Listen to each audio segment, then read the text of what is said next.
Hi everyone, my name is Melanie and my partner is Brian. We're going to be talking about Berlin today. So, some fun facts about Berlin. Berlin is the capital city of Germany, located in the northeastern region. The population is about 3.6 million citizens. The official language is German. The main exports of Berlin include pharmaceutical products and transport equipment. The currency used in Berlin is the euro. And if you look at the bottom of the screen, there is the rate. So for €5, it equals $6.28 US dollars, and the rate is 1.2557. On average, every visitor to Berlin spends approximately €65 a day. The tourism industry is a key factor in Berlin's economy. The tourism sector generated about 11.58 billion in gross sales in 2016. Every day, Berlin averages about 500,000 visitors a day, and tourism contributed about 5.3 billion euros to Berlin's aggregate income. So for the must-see attractions, we have the Brandenburg Gate, which is the only surviving city gate in Berlin. Some consider this to be Berlin's most historic landmark. It's the picture at the top right corner. It was fully restored after World War II and is a symbol of the reunification of East and West Berlin. The second attraction is the Riksdag, which is the seat of German parliament. It was damaged by a fire in 1933 and air raids during the Battle of Berlin, but was restored after the deconstruction of the Berlin Wall and German reunification. Third, we have the East Side Gallery, which is the longest stretch of the Berlin Wall still in existence. It showcases paintings of artists from around the world. And then last, we have the Grosser Tiergarten and Victory Column. The Tiergarten is an urban park in central Berlin, and the column commemorates a Prussian victory.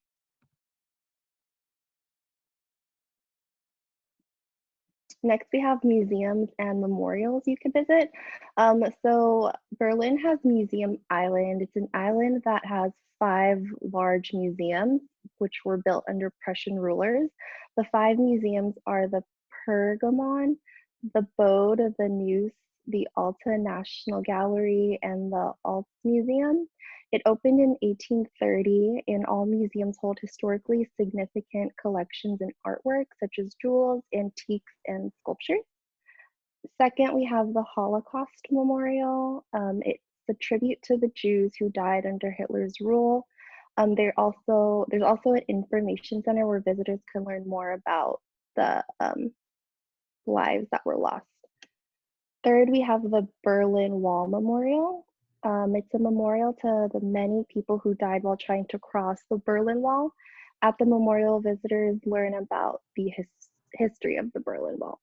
Last, we have the DDR Museum, where visitors can experience and learn about how life was like in former East Germany under communist rule. So for culture, I separated in 2 categories. We have history and culture, and cultural practices. For the history and culture, despite the stigma of Nazism, Berlin was able to rebuild its reputation as a center of international cultural life. Cultural Cultural attributes of Berlin include renowned musical composers, authors, architects, artists, and publishers. Berlin is famous for and takes pride in its rich history, excellent museums, and cultural attributes. For the cultural practices in Berlin, there are some hand gestures that tourists should be aware of. For example, tapping your head means that you think someone around is stupid or silly, like going like this, or pulling one of your eyelids down like this.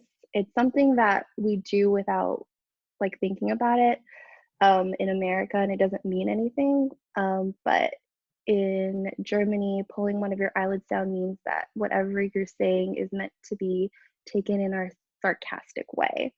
Cultural Taboos to avoid include jaywalking, chewing gum, blowing your nose, rolling down your window to speak with someone, and winking. For religion, there are more than 250 active religious and secular communities and organizations in Berlin. About 30% of Berlin's population belong to one of the two major Christian denominations.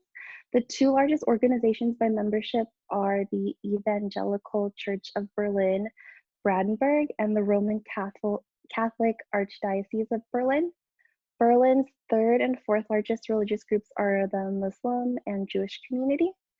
The Berlin Cathedral, which is on the right, is the largest church in Berlin and is a main tourist attraction. As a tourist visiting religious places such as the Berlin Cathedral, there is no dress code, but some people may find it in poor taste if like your attire is too revealing.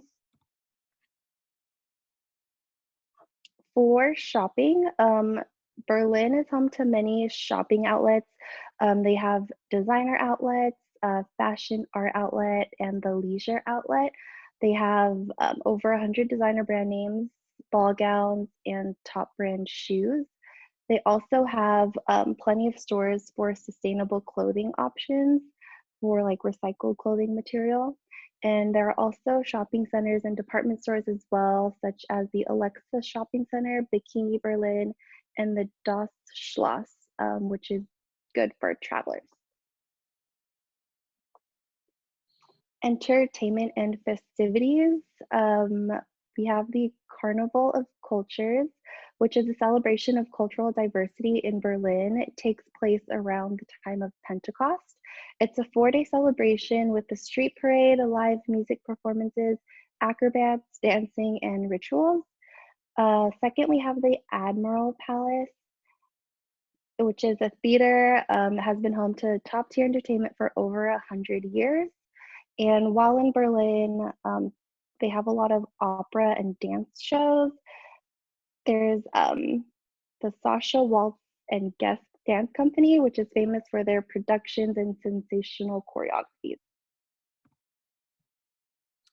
All right, moving on to the accommodations. So for a round trip to Berlin, the average price for round trip flights from SFO to Berlin is about $789.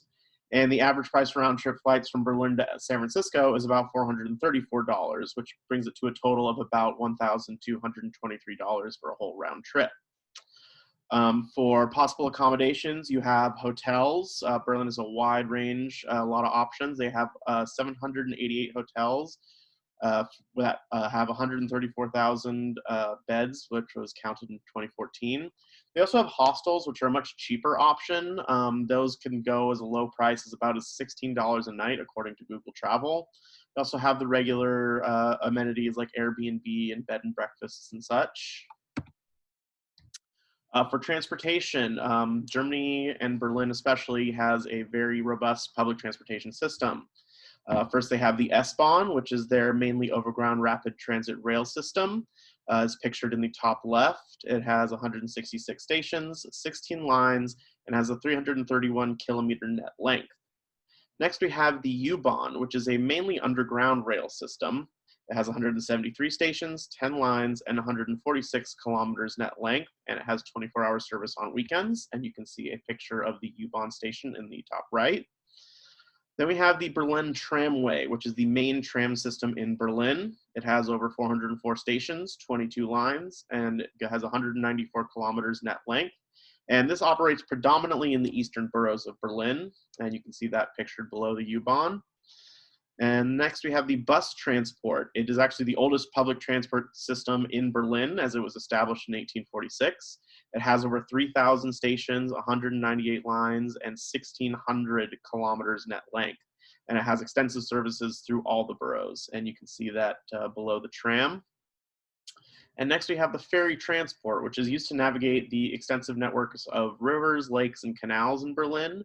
There's about 6 lines, and they can be used for transportation or recreation. And you can see a picture at the bottom. Now about getting to and from the airport. The Berlin Tegel Airport offers two options to get to the city center of Berlin. You have the taxi, which takes about 24 minutes and costs about €32, which is $38 US. And then you also have the buses. There are three buses that are available at all times. There's the TXL Express that goes directly to the city center. It takes about 37 minutes and costs about €2, which is about €2 or €3 about, which is about $3.33 in US dollars. And then there's also the X9 and 109 lines, which take the central Zoologischer Garten station. It's linked to the S-Bahn and the U-Bahn. Takes about 20 minutes and costs the same as the bus, which is about $3 US. Moving on to the food. There are approximately 6,500 restaurants, 546 ice cream parlors and cafes, 2,800 sandwich bars, 225 bars, clubs, and pubs, and other gastronomic outlets in Berlin. Some of Berlin's most famous dishes are the Apfelstrudel, which is a thin pastry stuffed with apples, cinnamon, sugar, raisins, and breadcrumbs, pictured above. Then we have the currywurst, which is boiled and fried sausage in a ketchup and curry sauce, which is pictured to the right of that. Then we have the Eisbein, which is a pickled ham hock, which is also pictured above. We have pretzels, which are world-renowned. Then we have Berliner Donuts, which are wholesome marmalade-filled donuts. The Wiener Schnitzel, which is a thin, tenderized, and fried piece of veal. And then we have the Kartoffelpuffer, which is a shallow fried potato pancake that is served with applesauce, plum compote, liverwurst, or smoked salmon and sour cream. As far as the restaurants go, some of the recommendations that I found online that had a lot of these classic dishes was the Bäckerei Siebert, which is for donuts, pretzels, and pastries. It's the oldest bakery in Berlin, and it's been there since 1906. It's acclaimed for its, quote, golden pretzel, and it's very affordable as most dishes are around $10, or €10, excuse me. The next there is the curry and chili, which is you can go there for the currywurst. It serves some of the spiciest currywurst you'll ever taste, and is also very affordable and is around €10. Next, we have the Zurletzten Instanz, for which you can get Eisbein and other authentic traditional German foods from. It's the city's oldest restaurant, as it's been in existence since 1621. It supposedly served Napoleon, the French president Jacques Chirac, and actor Jack Nicholson. It's a little more expensive than the other options that I've listed before, but it's still affordable at a price range of about 21 to €40. And next we have Borchardt for traditional schnitzel and other high-end cuisine. It has both German and flavored cuisine, and it's the same price as the previous option with a price range of about 21 to €40. Now the travel issues and trends of Berlin. As we all know, COVID-19 has affected all aspects of international tourism, and Germany is no different. Due to the COVID-19 pandemic, restrictions are in place for entry into Germany for a large number of countries, including the US. You can check, they have a list on their government website of which countries they are restricting travel from.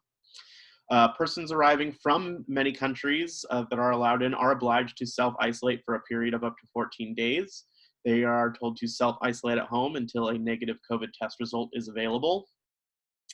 This is a quote from the German government website. It says, from 8th of November 2020, all travelers to Germany have to register online prior to their entry on their website if they have stayed in a high-risk area within the last 20 days prior to their entry into Germany. It also says, from the 2nd of November on, hotels and other accommodation providers may only provide overnight accommodation to people whose travel is essential. It is no longer permitted to provide overnight accommodation for tourism purposes. Now we have general traveler safety of Berlin. Berlin is considered a very safe city to travel in. There's not a lot of risk. I would say pickpocketing and scams seem to be the highest risks in the city. So if you do travel, take precautionary measures to make sure you won't be pickpocketed and aware of potential scams. And that concludes our presentation. Thank you very much. Thank you.